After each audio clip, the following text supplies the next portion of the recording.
Geometry में क्या क्या है वो मैं एक बार बता देता हूँ। पॉइंट बहुत अच्छे अच्छे और नए सवाल करेंगे, वही तरीके हैं, वही सब चीजें जो अभी भी पेपर में आ रही हैं, कुछ भी नहीं बदला है। आप पेपर उठा के देखें, तरीके देखें, चाहे मैंने एक साल पहले पढ़ाया, वही सब चीजें। पुलिस वाले भाई साहब कैसे हैं आप? और नौकरी से चल रही है आपकी, सैलरी वगैरह आती है? आप रहते तो यहीं पूरे टाइम सैलरी खा खाइए। ठीक है, पॉइंट, लाइन, एंगल, ट्राइंगल और क्वाड्रिलेटरल। बहुत मजा भी आता है अगर ज्योमेट्री की आप स्टार्टिंग की चीजें समझ गए तो आगे आपको पढ़ने में बहुत मजा भी आएगा, बहुत इंटरेस्टिंग है। इसके सवाल करने में बहुत मजा आता है, भले होते नहीं अलग बात है, मजा बहुत आता है अटेम्प्ट करने में। Point, line, angle, triangle, quadrilateral, सबसे ज्यादा वेटेज वाला चैप्टर यही है। आप प्री के अंदर देख रहे हैं 25 सवालों में 4 से 5 सवाल ज्योमेट्री के आ रहे हैं, बड़ी बात है कि 20% सिलेबस अकेले ज्योमेट्री कवर कर रही है। ठीक है, तो point, line, angle, triangle, quadrilateral, polygon, circle, ये सब हम पढ़ेंगे। ठीक है, आप जल्दी जल्दी फोटो खींच लेंगे, ज्यादा चीजें हम लिखेंगे कम। ठीक है, ताकि ये जो बेसिक क्लास है इसको हम आज के दिन में खत्म कर पाए। बाकी कल से जैसे जिन लोगों ने पहले, क्या हुआ, हंसी आ रही है आपको? आप देख रहे हैं कि एक चीज आपके सामने लिखी हुई है, पॉइंट की डेफिनेशन क्या है, कहाँ कलम हमारी दिखेगी कुछ? हाँ, ये पॉइंट क्या है? पॉइंट मतलब बिंदु, और बिंदु क्या होता है? Circle having zero radius is called point. एक वृत्त जिसकी त्रिज्या जीरो है उसे हम क्या कहते हैं? पॉइंट कहते हैं। ठीक है, पॉइंट की कभी डेफिनेशन अगर पूछी जाए कि एक सर्किल या वृत्त जिसकी त्रिज्या जीरो, उसे हम पॉइंट कहते हैं। ठीक है, शुरू से एक बार में अच्छे से नोट्स बना लें आप, ताकि आगे तक भी वो काम देंगे।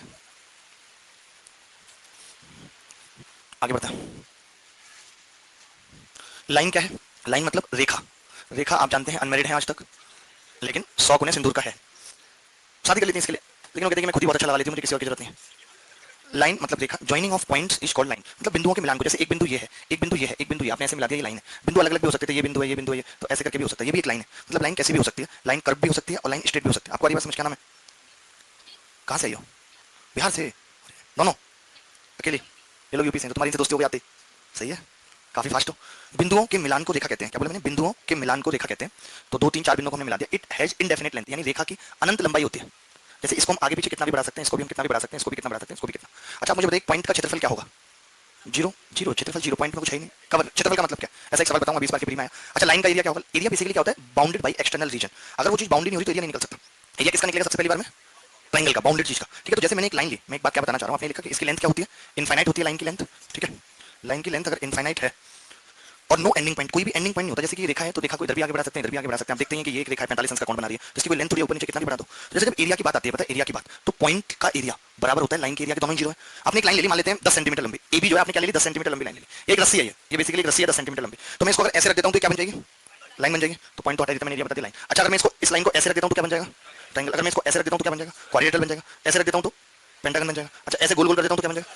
सर्कल बन जाएगा। मतलब एक लाइन से ही मैं सब कुछ बना सकता हूँ नहीं? तो अगर एक लाइन 10 सेंटीमीटर लंबी है तो जो एरिया होगा लाइन का तो जीरो होगा, उसके बाद ट्रायंगल का, उसके बाद क्वाड्रिलेटरल का, उसके बाद पॉलीगन का और उसके बाद सर्किल का। यानी अगर एक 10 सेंटीमीटर लंबी लाइन से ट्रायंगल बनाया जाए और फिर क्वाड्रिलेटरल बनाया जाए और फिर सर्किल बनाया जाए या पॉलीगन, तो सबसे ज्यादा एरिया किसका होगा? सर्किल का। तो ये बात आपके पेपर में पूछी जा सकती है कि 10 सेंटीमीटर लंबी रस्सी से मैंने ट्रायंगल बना दिया, 10 सेंटीमीटर लंबी रस्सी से मैंने क्वाड्रिलेटरल बना दिया, 10 सेंटीमीटर लंबी रस्सी से मैंने चतुर्भुज और उसके बाद पेंटागन, हेक्सागन ये सब बनाए, तो बताओ एरिया का क्रम क्या होगा? एरिया सबसे ज्यादा किसका होगा? सर्किल का। मतलब जैसे जैसे भुजाएं बढ़ती जाएंगी वैसे वैसे एरिया, मान लो पॉलीगन में उसने बोल दिया पेंटागन बनाया, हेक्सागन और सेप्टागन, तो सबसे ज्यादा एरिया किसका होगा? सेप्टागन का। और कम किसका होगा? पेंटागन का। तो जितनी भुजाएं, जैसे सर्किल में इनफाइनाइट साइड होती है, सर्किल में क्या होती है? इनफाइनाइट साइड होती है, तो जैसे जैसे साइड बढ़ रही है वैसे वैसे एरिया सबका जाता है। तो सबसे ज्यादा एरिया किसका है? सर्किल का। ये वाली बात आप नोट कर लेना कि 10 सेंटीमीटर लंबी रस्सी से अगर मैं सारी चीजें बनाता हूं तो सबसे ज्यादा एरिया किसका होगा? सर्किल का होगा।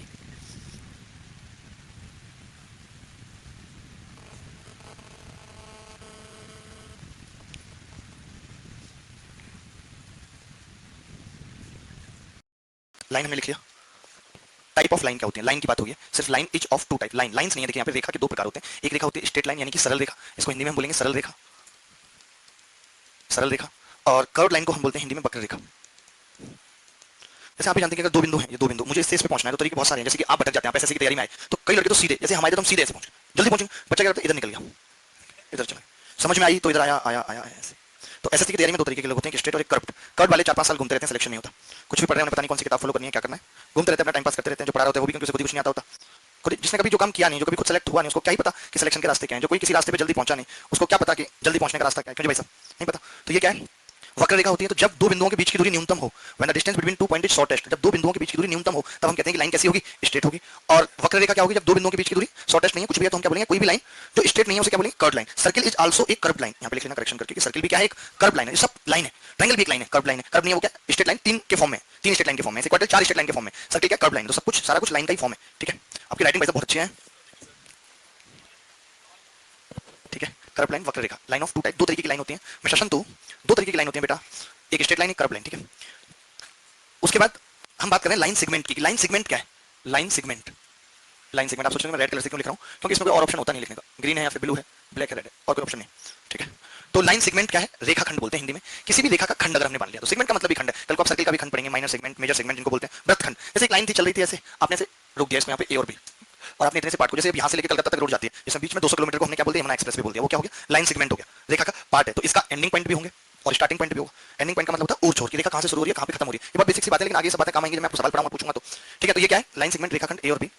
इसे लिखा हुआ भी है कि क्या है, पार्ट ऑफ लाइन है, रेखा का हिस्सा है, जिसकी लेंथ फाइनाइट होगी 10 सेंटीमीटर 5 सेंटीमीटर, और 2 एंड पॉइंट भी होंगे, कहां से शुरू हो रही है कहां पे खत्म हो रही है, ये एंडिंग पॉइंट आ गया, ठीक है।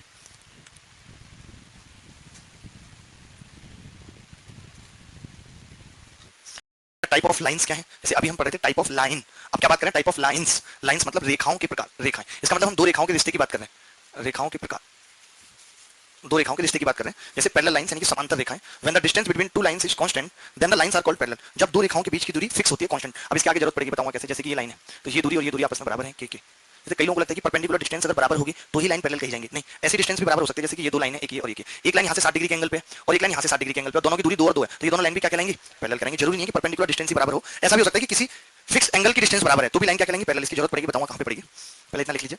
पैरेलल लाइंस मतलब समांतर रेखाएं, समांतर रेखाएं, समांतर रेखाएं। When the distance between two lines is constant, इसलिए मैंने डिस्टेंस लिखा है, कहीं परपेंडिकुलर डिस्टेंस नहीं लिखा। दो रेखाओं के बीच की दूरी अगर बराबर है तो वो लाइन क्या कहलाएंगी, पैरेलल लाइन कहलाएंगी, ठीक है। जरूरत पड़ेगी तो आप क्या करेंगे, देख लेंगे कि अगर सेम एंगल पे इनके बीच की दूरी बराबर है तो लाइंस क्या होंगी, पैरेलल होंगी। अच्छा, ट्रांसवर्सल लाइन कौन सी होती है, जो रेखाएं पैरेलल नहीं है उनको हम कहते हैं ट्रांसवर्सल लाइन। ट्रांसवर्सल लाइन का मतलब तिर्यक रेखा, तिर्यक रेखा, ठीक है, तिर्यक रेखा। आगे बढ़े, फोटो खींच रही है आप, बस आपके पास फोन है जी मैम, वेरी गुड। बिहार से लाइए फोन, यहीं से लिया, उधर मिलते हैं मल्टीमीडिया सेट। अच्छा, एक दो दुकानें होंगी, बहुत है। अच्छा, वीवो वगैरह सब नहीं आ रहा, आप अपना लेवल बढ़ाओ, बाकी बातों से ध्यान बढ़ाओ थोड़ा। उधर भी रखो, मैं मना नहीं कर रहा, लेकिन इधर ज्यादा। इंटरसेक्टिंग लाइन क्या होती है, प्रतिच्छेदी रेखाएं। तुम लोग देखिए, अगर अपना आकलन नहीं करोगे तो कोई मतलब नहीं है पढ़ने का। अभी तक तुम्हें ये नहीं पता चला कि तुम्हें कितना आता है और कितना करना चाहिए। आप देख लो अपने आप को, नहीं तो साल दर साल तो निकलते रहेंगे, एक साल निकलेगा फिर और एक साल, फिर मन नहीं लगेगा, घर से प्रेशर आ जाएगा। तो अभी आप देखो कि किस वे में आप तैयारी कर रहे हो, क्या वो रास्ता सही है जिस पे आप चल रहे हो। बच्चा एक बार सेलेक्ट नहीं होता फिर दोबारा भी वैसे तैयारी करता है, जबकि अगर आप एक बार उस रास्ते पे चल के मंजिल तक नहीं पहुंचे, इसका मतलब कि वो रास्ता सही नहीं है, आपको रास्ता बदलने की जरूरत है। लेकिन आप लगातार फेलियर वाले रास्ते पे चल रहे हो। मेरा तो पहली बार हो गया, मैं उसी पे चलता बार बार होता, मैंने नहीं बदला रास्ता, क्योंकि हो गया था, नहीं होता तो मुझे भी बदलना पड़ता। तो अगर आपका नहीं हो रहा पहली बार में, कम अटेम्प्ट हो रहे हैं, तो जो कमियां हैं उनको सुधारने के लिए आपको अपने पढ़ने के तरीके को, अटेम्प्ट करने के तरीके को सबको बदलना पड़ेगा। ऐसे नहीं कि आप हाथ पे हाथ रख के बैठे रहें कि मेरा तो पहला अटेम्प्ट था। ये पहला अटेम्प्ट मात्र मन को समझाने वाला एक बहाना है और कुछ नहीं इसके अलावा। भाई साहब आप इतने सीरियस क्यों हो रहे हो, आपको टेंशन हो रही है, आप तो ऑलरेडी सिलेक्टेड हो। पूरा पूरा ही मैं आपको इतनी बार कह चुका हूं, मेरी बात को कोई नहीं मानता, हमेशा 100% अटेम्प्ट करना चाहिए, क्योंकि पांच में अगर एक क्वेश्चन भी सही हो गया तो आप बराबर हो, और इस बात की प्रोबेबिलिटी है 0.20, और 4 ऑप्शन में एक करेक्ट होने की प्रोबेबिलिटी 0.25, तो इस बात की प्रोबेबिलिटी ज्यादा है, तो सही निकलेगा ही। वो मैंने जैसे कहा है, आज फिर बता रहा हूं कि हम ये सोचते हैं कि मैंने 10 तुक्के मारे और 6 सही निकल के 4 गलत, तो बच्चा अपने आप को इस तरीके से ढाल चुका, तो ये कहता है 4 तुक्के मारे थे 4 गलत। वो ये नहीं कहता कि 10 मारे थे 6 सही है 4 गलत, उसको जो 6 सही होता है वो अपनी दिमाग समझ लेता है, अपनी बुद्धि समझ लेता है, अरे मैंने 6 तो सही मैंने खुद ही किया। आप एक बार आकलन करके देखो, टेस्ट सीरीज देखना, तुक्के मारना, फिर मुझे बताना आपको।